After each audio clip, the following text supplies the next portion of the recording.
some more from the Kitchen Science Cookbook. So let's head inside to meet Dr. Michelle Dickinson once again.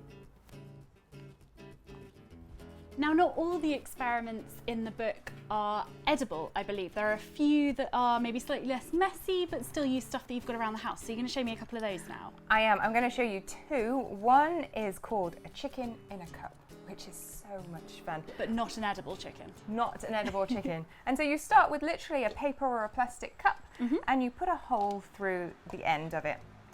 And I get the kids to say, is there anything inside the cup? And they say, nothing but a hole.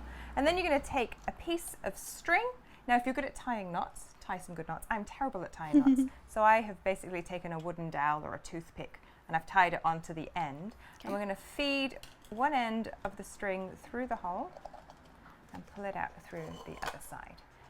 You made that look very easy. I've done this before. Why am I having so much trouble doing this? Hang on, there we go. Is it through? So this is about the principle of how sound travels much better through solids than through air, but also about how you can amplify a sound by using a cup, for example, which also is flexible enough to vibrate to increase that so this sound. is going to work a bit like a speaker. Exactly like that. Very similar to when you did the walkie-talkie as a kid. You were similar to that. How could you hear through that distance? Because the sound travels through the string. I'm going to amplify this sound. Next, you're either going to take wet fingers. So I'm going to dip my string into here, but I'm going to make this a bit easier for you. I'm going to give you a little bit of a wet paper towel. And we're going to rub the paper towel down the string and squeeze it. And hopefully, if you squeeze it enough, you should get some friction and it sounds like a chicken. And you can actually feel the cup vibrating as you do it as well. So that's the sound waves being created. And depending on the size of the cup and the type of string that you use, it makes a different sound. It's a great way for kids to experiment with sound using literally a string and a cup. Hours of fun. Hours. And the other experiment that we can do that's super easy, all you need is a little bit of paper, a pen, some scissors and a pencil. I brought a chopstick because it's easy, but a pen will do. And what we're going to do is we call this fish in a tank because we draw a picture of a fish and a picture of a fish tank, and then we combine them together to see whether or not it looks like our fish is in the tank. But you can draw anything. You can draw a monkey in a cage, for example, or a bird in a cage. So I'm going to give you two sheets of paper. Okay. You want them to be about the same size, cut from whatever paper you have around the house. And there's a pen. Now we're going to mark the center point. You don't have to mark it physically, but just think about with your eye where the center point is, and you're going to draw a fish on one of those pieces of paper. Not too big. That is a very technical fish there. Very happy fish. Happy fish blowing bubbles. There we go. Now on this piece of paper, what we're going to do is we're going to draw a fish tank that is bigger than the fish, that is also around the center. Okay. There we go. So now we need to spin these two together. So you can either use a pen. I like to use a chopstick because it's quite easy to rub together. We're going to take them and make them on opposite sides. And we're going to tape something like a pen or a chopstick in between them. So I'm going to get some sticky tape. This is based on a Victorian kids game, isn't it? It is. It's originally called a thermotrope, and it's how we can confuse our brains by making things move faster than our brains can actually recognize. And so what our brain does is mixes the two images together.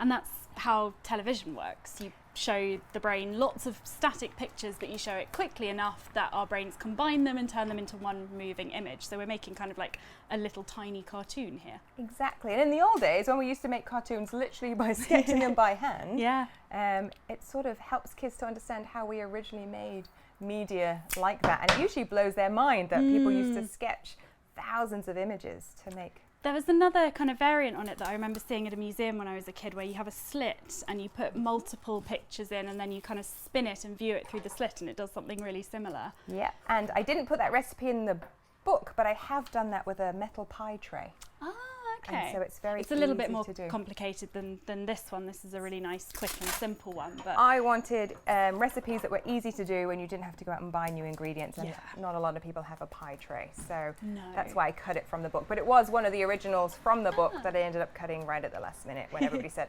"Who has a pie tray?" I'm like, "You're right, probably just me." because I like pies.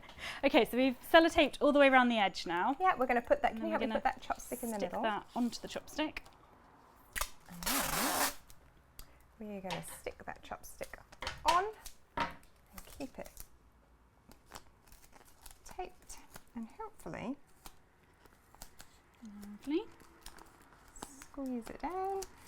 I love optical illusions. I think they're just brilliant ways of kind of understanding how the brain works.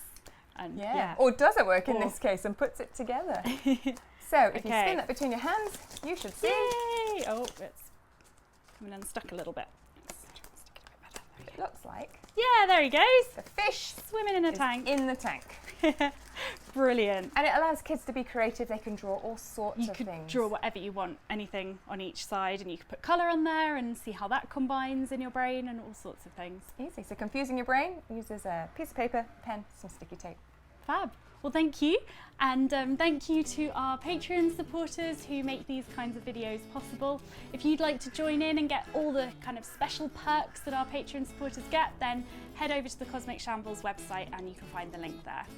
If you'd like to get your hands on one of these beautiful books, you can get it worldwide from the Book Depository, or if you're in the UK, we recommend going to hive.co.uk and supporting your local bookseller.